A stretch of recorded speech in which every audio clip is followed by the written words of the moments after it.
Welcome to Lukebook Money, built for Singapore. Today, the $15 lunch that quietly costs you a flat. Here's the real story. Quick favor before we start. If you're new to Tiger Brokers, just tap the link in my description below, or key in the code on your screen when you sign up. We both earn $90, and it quietly keeps these daily videos free. Thank you. Now, let's get into it. Two colleagues sit at the same desk, earn the same pay, started the same day. 30 years from now, one will be over $400,000 richer. And it all comes down to lunch. Here is a decision you make every day without ever seeing it as one. Cook tonight, or just tap and order? It feels like nothing. Think about how many times today you've already decided what to eat. Breakfast, snack, lunch, dinner. 5 or 6 money decisions, before you ever thought of them as decisions. And how little thought goes in. Your hand just reaches for the phone, or your feet walk to the stall. The choice is made below thinking. That is what makes it so dangerous. Picture the lunch queue. One person buys chicken rice for $4. The person beside them opens an app and orders a $15 bowl to the lobby. Same hunger, same hour, $11 apart. And here's what's wild. The $4 plate and the $15 bowl satisfy exactly the same hunger. An hour later, your stomach can't tell. Your wallet, over a lifetime, absolutely can. Look closer. The cook walks 5 minutes, queues, pays $4. The other taps 4 times and waits in the lobby. One spent 5 minutes and $4. The other, 4 taps and 15. Nobody notices this. Nobody writes it down. $11 is less than a movie ticket. So we wave it through, every single day, for years. We give small spending a free pass because it feels rude not to. $11? Don't be cheap. It's just lunch. That little voice is the most expensive one in your financial life. But here's the trick. A car you buy once a decade. A holiday, once a year. Food, 1,000 times a year. The small leaks are dangerous precisely because they're too small to keep seeing. A flat, you buy once in a lifetime. A car, once a decade. A phone, every few years. But food, 3 times a day, every day, until you die. No expense repeats more often. This is why food beats every other expense as a wealth lever. Not the size of any meal, but the sheer count. Multiply a tiny difference by a lifetime of meals, and small becomes staggering. There's an old saying that small money, ignored 1,000 times, is no longer small. That is exactly the quiet maths we're going to follow today. So where does the money leak? 5 quiet places, every day. The cafe coffee. The marked up at lunch. The dinner out. The delivery fees. And the little treat. Let me introduce 2 people. You've met them both. First is May. 30, an office in the city, an ordinary salary. And May, quietly, is a cook. May is no health freak and no miser. She cooks a big pot on Sunday, packs lunch most days, tabaos when she can't be bothered. Most days her food costs $10 to $12. The second person is June, same age, same office, almost the same pay. Same tiredness on a Monday. But June eats out, every meal, and orders in whenever he's tired. June's kitchen has a kettle and not much else. Breakfast is a cafe, lunch is delivered, dinner is a restaurant or an app order. None feels extravagant. Picture June's kitchen, because it tells the story. A kettle. Some emergency instant noodles. A fridge of drinks and little food. It's not that he can't cook. Cooking just isn't part of his life. Hold this in mind, because it's the whole experiment. May and June earn the same. Same rent, same bills, same weekend plans. The only difference is what happens when they get hungry. Scientists call this a control experiment. Everything held constant except one variable. Here, that variable is the food habit. Whatever gap appears, that habit caused it, and nothing else. And let me be clear from the start. This is not May suffering while June enjoys life. May eats well, eats what she likes. The difference isn't joy. And let me kill the stereotype. May is not the sad colleague with cold rice. Her cooking is genuinely good, things she craves. She just makes most of them herself, for a fraction of the price. So here are two people at the same fork, 3 times a day, holding the same wallet. One turns toward the hawker, one toward the app. Let's follow the money down both roads. Now, the easy thing would be to throw out a scary number. I won't. I want to build the gap honestly, with real Singapore prices, so you trust the maths in your bones. Let's start at the bottom, with the most honest meal in Singapore. The hawker plate. Chicken rice, economic rice, a bowl of noodles, still around $4 to $6. Add a drink, maybe 7. Take the most innocent leak. The coffee. A kopi from the hawker is $1.50. The same caffeine from a chain cafe is $6 or more. Run that out. $4.50 of coffee difference, times 20 working days, is $90 a month, from coffee alone. That's before a single meal. The leaks hide inside the leaks. And cooking is cheaper still. Batch cook, a home portion lands around $2 to $4. May mixes it, cooking some days and tabao the rest. The secret to cheap home food isn't being a chef. It's batch cooking. One big pot, eaten across 3 or 4 days. The cost per meal collapses, and so does the effort. Let's price a home meal honestly. A whole chicken, vegetables, rice, spices. $40 of groceries makes 8 to 10 portions. That's $4 to $5 a portion at most. And May's kitchen? A rice cooker, a few staples that keep, a handful of recipes she makes blindfolded. A simple system that feeds her for a fraction of June's spend. So a typical May day. Breakfast at home, $2.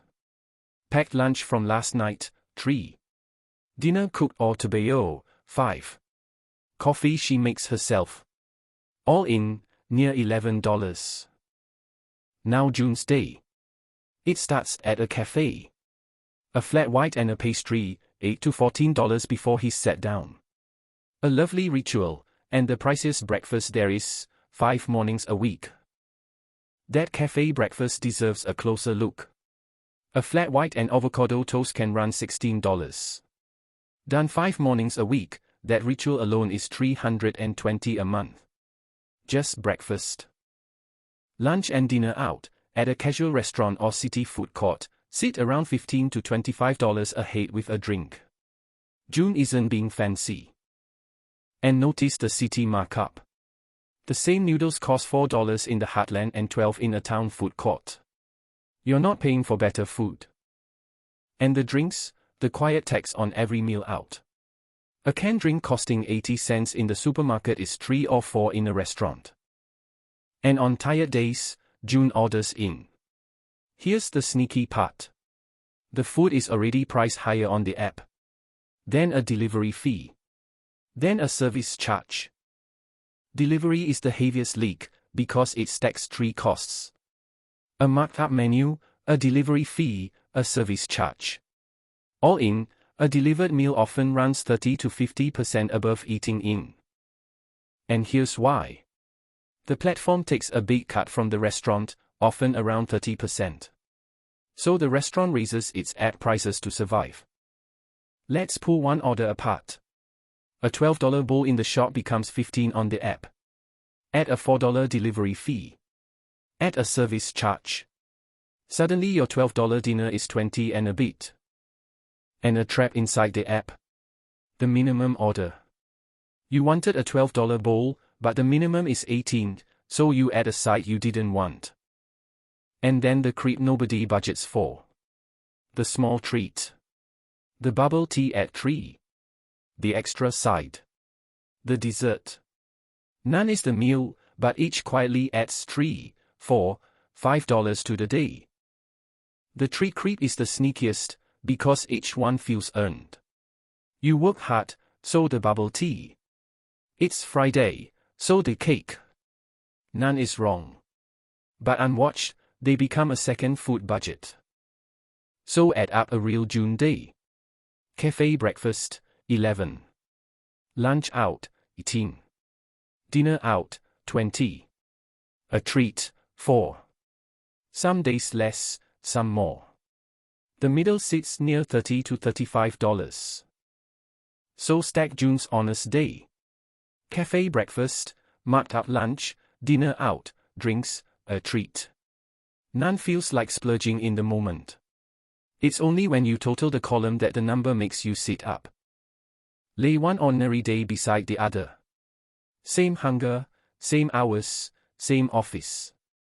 $11 against 32. Look how unremarkable each side is, and how large the gap between them. Now, 53 is a heavy day, so let me be fair. Not every day has the full cafe ritual, dinner out, and a treat. I'm deliberately using the gentle end of every number. I could make June look worse. I won't. Because even on conservative figures, even being kind to June, the gap is enormous. So there it is. May, around 11 a day. June, around 32. The daily gap, on the same salary, is roughly $21. About the price of that one delivered bowl. Sit with that daily gap. $21. One delivered lunch. 2 coffees and a snack. So small it's invisible. And it is the entire difference between the two lives you're about to watch. $21 a day still sounds harmless. So do the one piece of arithmetic that changes everything. Times 30 days, that's $630 a month. Every month. Quietly. Forever. And before we invest, look at the raw annual leak. $650 a month is $7,800 a year, spent on food, gone. And depending how heavy June's habits run, the gap sits between $600 and $750 a month. Let's not cherry-pick the scary end. Let me be fair about the range. A lighter spender, maybe $600. Heavy on delivery and cafes, closer to $750. We'll walk the middle, $650, so nobody can cry cherry-picking. And notice something. We didn't need June to be reckless. We invented no luxury. Every line was an ordinary choice. The gap appeared all by itself, out of nothing but small, comfortable decisions. And underline how ordinary every choice was. A coffee. A delivered lunch. A dinner out. A bubble tea. Not one is a luxury anyone would judge. $650 a month, if it left in one lump, you'd march to the bank demanding answers. But because it leaves in $20 drips, 3 times a day, you never feel it go. Here's a test for any habit. Imagine it as one annual lump. Would you approve a single $7,800 charge label extra food? Almost nobody would. But in drips, we approve it without a thought. And once more, because it matters. May didn't pay for this gap with hunger. She paid with a Sunday afternoon stirring a pot, and a container in her bag. That's the entire price. Remember, the actual price may pays. Not hunger. Not joy. Roughly 1 Sunday hour and a container. 1 hour, for $650 a month. There's no better paid hour in your week. So that's the gap, honestly built and named. $650 a month, hiding inside the most ordinary habit there is. Now comes the part that turns a small number into a frightening one. So before we invest $1, let's lock in what we know. 2 people, same pay. A food gap of about $650 a month, from ordinary choices. Here's where May does the rare thing. She doesn't just save the gap. She points it, automatically, every month, into a simple, boring, diversified investment, before she can spend it. The rare move isn't saving the gap. Lots of people technically save. It's investing it, so it grows. Money in a bank barely keeps up with inflation. Money invested works while you sleep. And what does she put it into? Nothing clever. A broad, low-cost basket of the world's biggest companies, through an index fund or ETF. Some Singapore dividend shares for income. And hear this. You don't need to be clever. The boring, broad index fund that owns the whole market has quietly beaten most professional stock pickers. Simple isn't the compromise. Simple is the strategy. Over the long run, a mix like that has historically returned around 6 to 7% a year. Not a promise. Some years it falls and scares her. But across decades, it's reasonable. Why 6 to 7%, not the 2 a bank offers? Owning a slice of the world's growing companies has paid far more than cash. It swings hard in bad years. And the scary part, honestly. Some years this portfolio falls. 10%, 20%, sometimes more. May feel sick opening the statement. The discipline isn't avoiding those years. It's not selling into them. The most important thing May does is automate it. On payday, before she feels the money, 650 moves itself into the portfolio. She never decides about it. That's the whole secret. The beauty of automation is it removes you from the decision. You don't have to be disciplined every month. Just once, when you set up the transfer. There's a famous Warren Buffett line that captures her method. Do not save what is left after spending. Spend what is left after saving. May saves first. June saves whatever survives, which is nothing. Now let me walk the years, because the start is unglamorous. Year 1, May pours in $650 a month and ends with about 8,000. No fireworks. I won't lie about the early years. They're boring. Year 1, 8,000. It feels slow. This is exactly where most people quit and go back to delivery. May doesn't. That's her whole edge. And here's what everyone gets wrong about compounding. Early on, you are the engine, not the market. Your discipline does the lifting. The snowball is still tiny. It feels like pushing a boulder uphill. For the first few years it feels like pushing a boulder uphill. You put in real money, and the total barely jumps. No applause, no magic. This stretch filters out almost everyone. By year 5, May has put in about 39,000. The portfolio is worth around 45. So the market handed her roughly 6,000, free, for not stopping. The snowball gathers its first snow.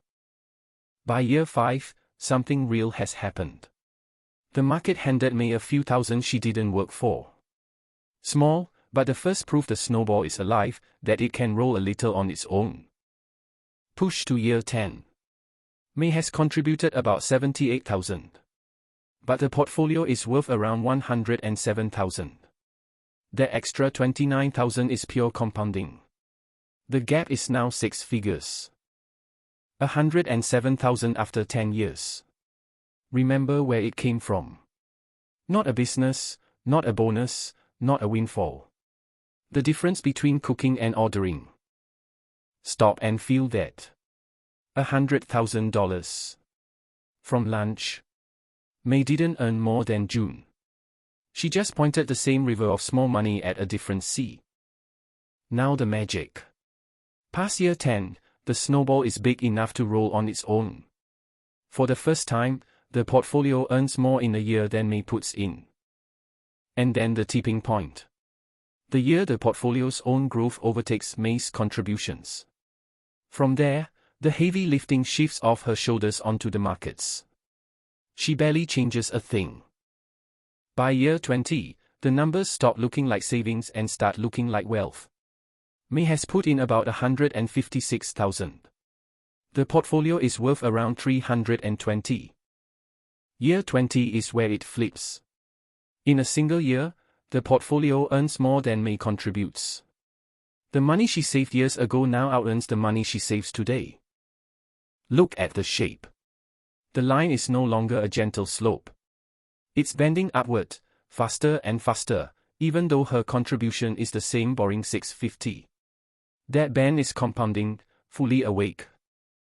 Let's lay out the journey by decade. Watch the growth column explode in the final stretch while contributions barely change. That widening gap is compounding, doing the work May used to do alone. And now the headline. Push it to 30 years, a working life. May has contributed about 234,000, in tiny drips. But the portfolio is worth around 640,000. From food. 640,000. Remember the source. Food. The difference between a tabao and a tap. That's the engine. Nothing exotic, nothing risky, nothing you needed a finance degree to understand. Let's split that number, because it's beautiful. Of the 640,000, only about 234 is money May put in. The other 400,000, the market gave her. Look at that split again. 234,000 of her money. 400,000 from growth. The longer it compounds, the more the second number dwarfs the first. And there's the 400,000 from the title. It was never money May sweated for. It's the reward compounding handed her for patience. The cooking gave the seed. Notice the beautiful part. The 400,000 the market gave her is bigger than everything she ever saved. Past a point, compounding gives more than you can. Here's the whole journey in one picture. Flat and discouraging at the start. A gentle climb in the middle. Then, in the final decade, a steep, almost vertical lift-off, while May does nothing but keep going. There's a line often passed around, that compound interest is the eighth wonder of the world. Whoever first said it, the point holds. Those who understand it, earn it. Those who don't, pay it. Notice where the money appears. Not the first decade. Not even the second. The portfolio grew more in those final 10 years than in the first 20 combined. This is why a 25-year-old who invests a little beats a 40-year-old who invests a lot. It's not the deposit size. It's the years you give the snowball. So that's what the gap becomes unspent. 100,000 in 10 years. 300 in 20. 640 in 30. From lunch.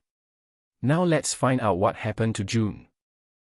While May's snowball rolled towards six figures and beyond, June's money did something too. It was digested. Every dollar she invested, he ate. Let's see what 30 years of eating the gap leaves behind. Now a sobering twist for anyone tempted to start next year instead of now. Waiting is the most expensive thing you can do, and almost nobody feels the cost until it's too late. If May had started 10 years later, at 40, that final pot wouldn't be 640,000. It'd be closer to 300. Same effort, 10 fewer years, and the result halved. So the most valuable thing you own isn't money. It's the years in front of you, leaking away while you decide. The best day to start was 10 years ago. 30 years have passed. May and June are both 60 now. Same job titles, roughly. Same pay, all those years. And yet their net worths aren't in the same postcode. Let's be fair to June first. He had a good time. 30 years of cafes, restaurants, warm food on tired nights. He ate beautifully, never washed a pot. And I won't pretend June's life was empty. 30 years of warm food, no washing up, every craving answered within the hour. That's a real, live pleasure. But here's the thing about a meal. The moment it's eaten, it's gone. Nothing to show the next morning but the receipt. June's 30 years of food gave him pleasure, and a net worth of 0. But food has a brutal property no other purchase shares. It's consumed completely.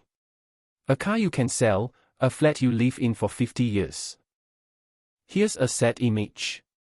If June kept every receipt from 30 years of meals, he'd have a mountain of paper and nothing else. May kept one number, growing on a screen. And here's the part that stings. June, at 60, doesn't feel he wasted anything. He made no dramatic mistake. He just wonders, vaguely, where all the money went. He earned plenty. And here's why this story is so common. There's no villain. June isn't reckless. He never gambled, never splurged, never did anything you'd call a mistake. And the answer is almost gentle. It didn't go anywhere dramatic. It went, $20 at a time, into 10,000 meals and bubble teas, each too small to remember. It didn't crash. And May is sitting on $640,000. Same salary, same 30 years, same office. The only difference was a pot of curry on Sunday and a container in her bag. Walked past their 2 desks one last time. Same job title. Same 3 decades of pay slips. And a wealth gap of $640,000, opened by nothing but lunch. Now let's make that real. $640,000 is a flat's worth of money. It's the deposit and stamp duty on a condo. $640,000 is abstract until you spend it. It's an outright 4-room HDB flat in many towns, no mortgage. Or a condo deposit with plenty left over. And there's the whole title, lending. The $15 lunch really did cost a flat. Not because any one lunch was dear, but because the same $15, chosen 10,000 times and invested, became a roof. Let's put them side by side. Same income for 30 years, same job. One ends with a flat's worth of investments throwing off income for life.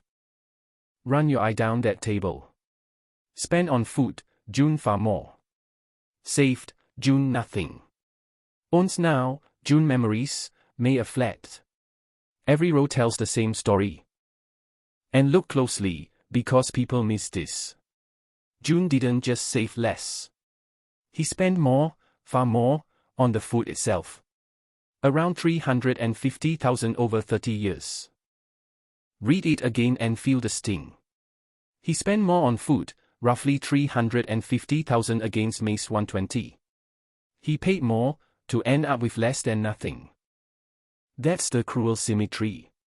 They eat out life costs you twice. Once when you hand over the extra cash. And again, silently, when that cash never grows into anything.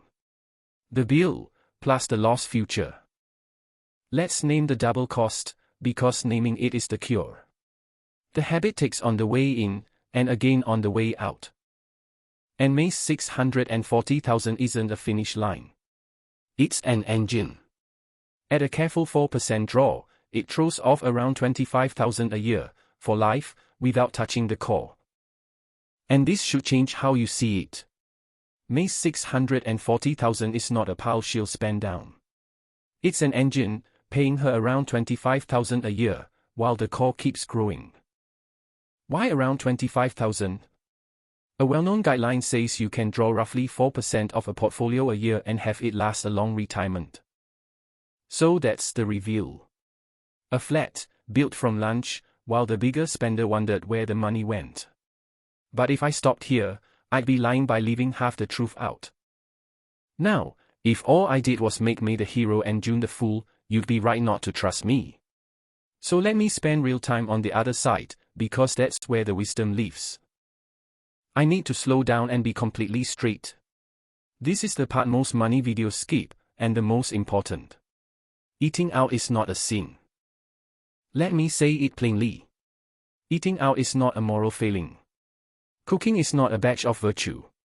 This was never about good people and bad people. Start with the most honest objection. Time. When June orders delivery after a brutal day, he isn't lazy. He's buying back an hour he genuinely doesn't have. In some seasons, that's worth every cent. Time and money are the two currencies of your life. Sometimes spending one to save the other is right. If cooking costs an hour you'd spend on something precious, ordering in is the smart trade, not the lazy one. Convenience has a real value. A new parent. A night shift nurse.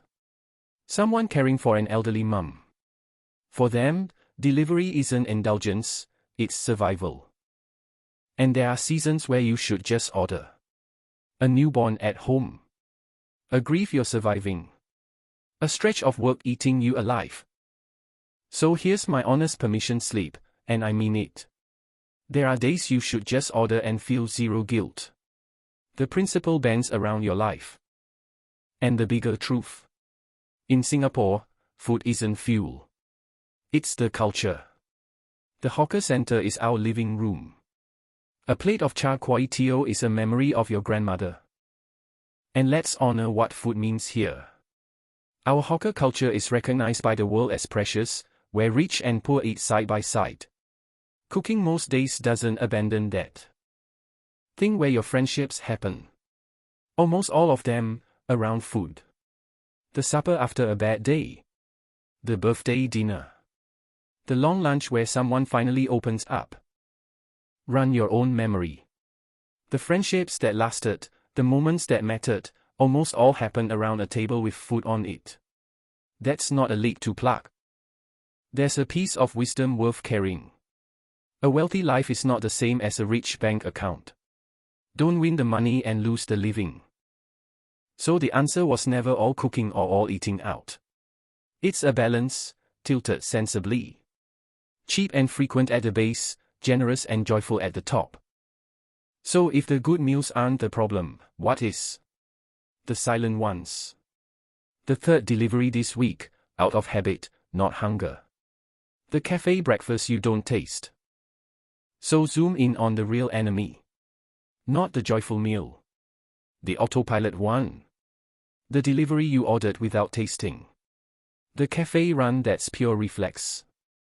The leak is the habit you've stopped noticing. And here's the secret about May. She eats out too. Her hawker favorites, the birthday dinners, the long brunches, supper with old friends. She's no hermit. And here's the gift of cooking most days.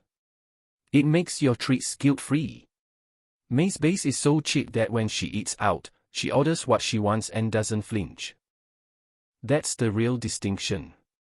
There's your base layer, the daily fuel, where cooking wins. And your treat layer, the joyful meals, where you spend freely. May cut the base, cap the treats. So split your eating into two layers, and treat them completely differently. Be ruthless on one, generous on the other. That single mental split is the whole skill. So the word isn't cheap. It's intentional. A meal out, chosen, with people you love, is one of the best things money buys. A mindless one, tapped on autopilot, is just a leak in the costume of a treat. Intentional spending feels different from mindless spending, even at the same price. A planned dinner you looked forward to feeds your soul. The same dollars tapped on autopilot feed nothing. And a bonus nobody mentions. Eat out less often, and the times you do taste better. Scarcity sharpens joy. June, eating out daily, stopped tasting it years ago.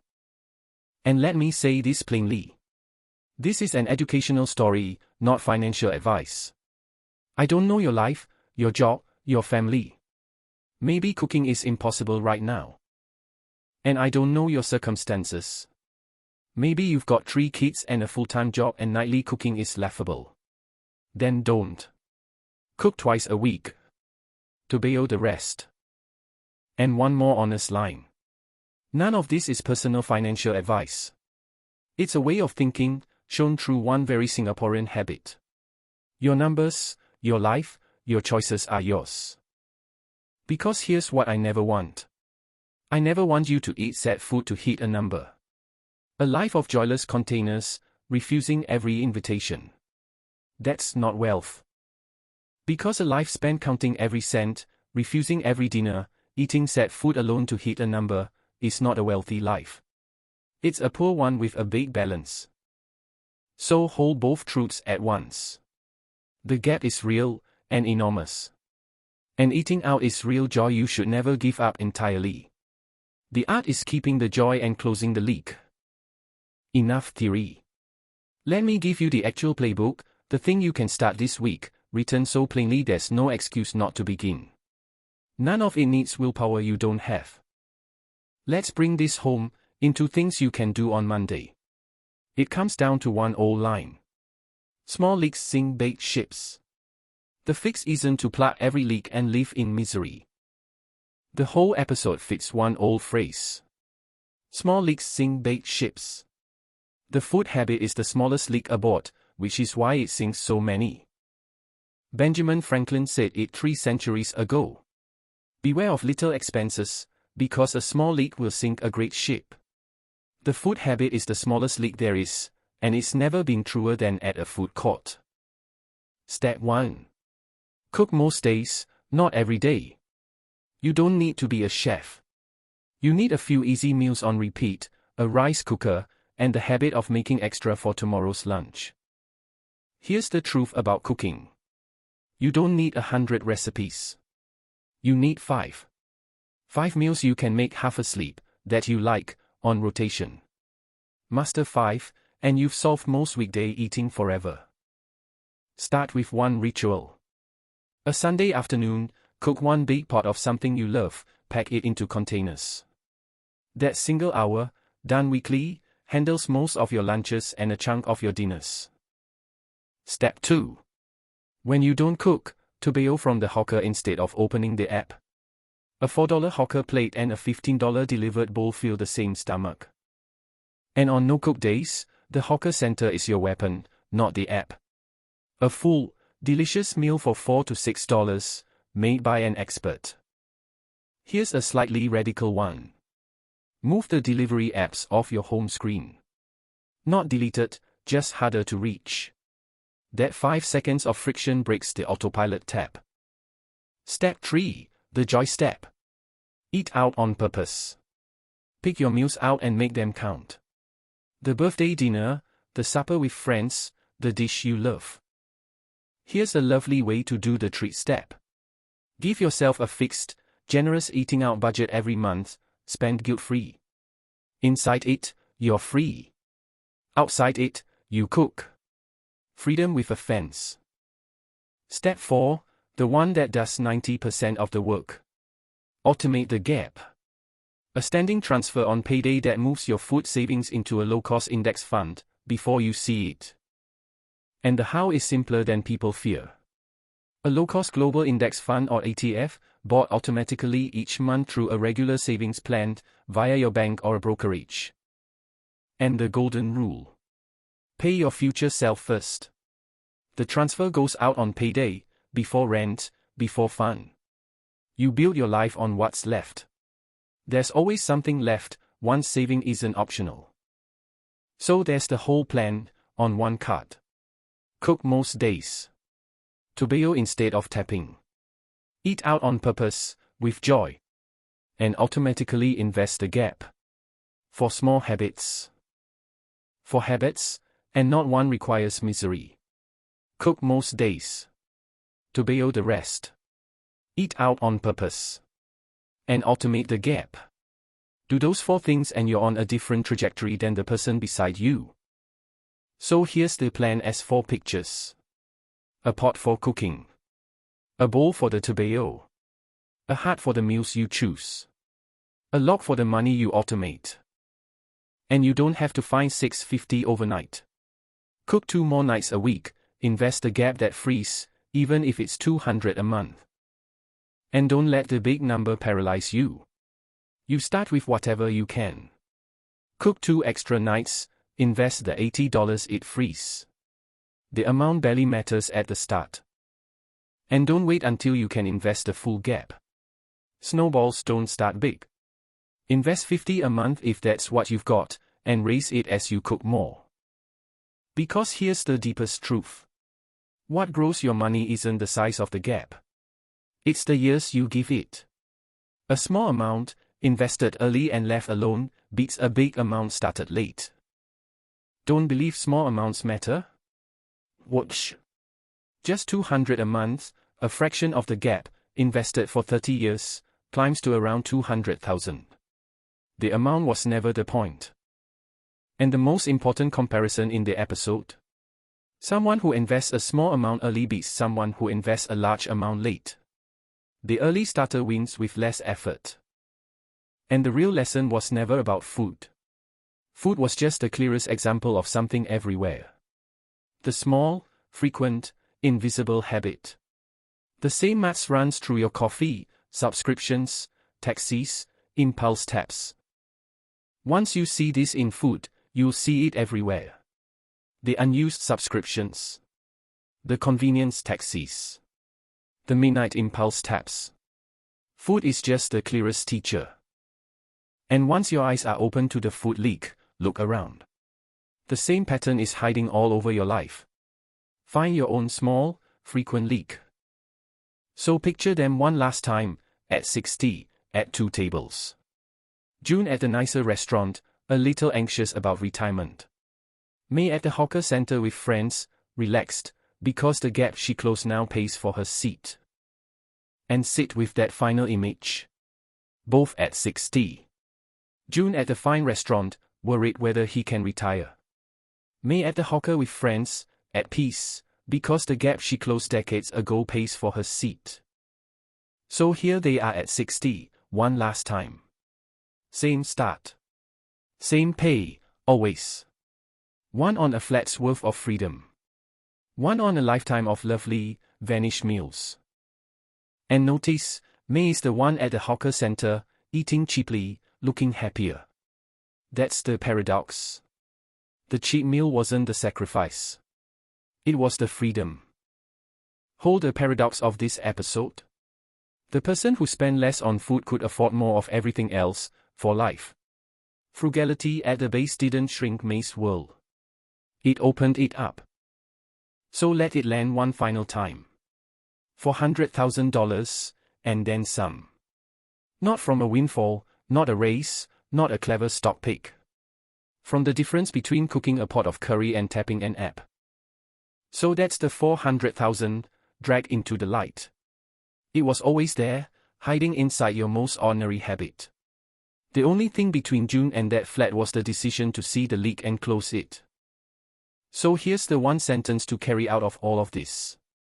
It was never about the food.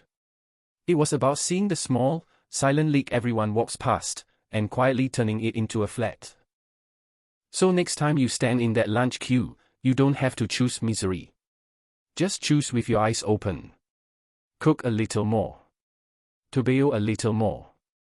Eat out on purpose. So next time you're in that lunch queue, you don't have to choose suffering. Just choose awake. Cook a little more. Tabao a little more. Eat out on purpose, with people you love. Your future self is real, out there 30 years from now, hoping you noticed the gap while there was still time. You can't send her much in any month. So walk out with 4 small, joyful, doable things. Not a diet. Not a punishment.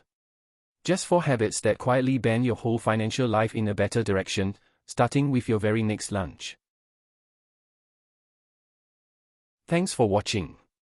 If this made building wealth in Singapore a little clearer, give it a like and subscribe to Lukebook so you don't miss the next episode. See you in the next one.